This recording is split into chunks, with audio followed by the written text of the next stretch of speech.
فضيلة الشيخ وفقكم الله، يقول: ينتشر في هذه الأيام وعبر وسائل التقنية الحديثة التواصي بالاستغفار والتوبة في نهاية العام الهجري والتهاني بقدوم العام الجديد.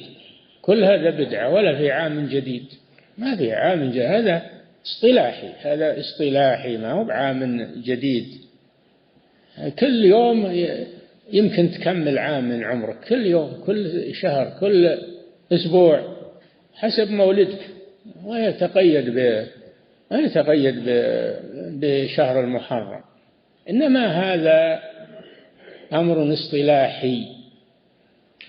عمر رضي الله عنه استشار الصحابة لأنه يأتيه مكاتيب من عماله ما أرخت ولا يدري متى كتبت، فاستشار أصحابه، وكان تقويم الميلاد موجود لكنهم ما يريدون تقليد اليهود والنصارى، فاجتمع رأيهم على أن يؤرخوا بهجرة الرسول صلى الله عليه وسلم لأنها أعظم حدث في الإسلام، فجعلوها بداية للتاريخ الهجري للمصلحة ولحاجة.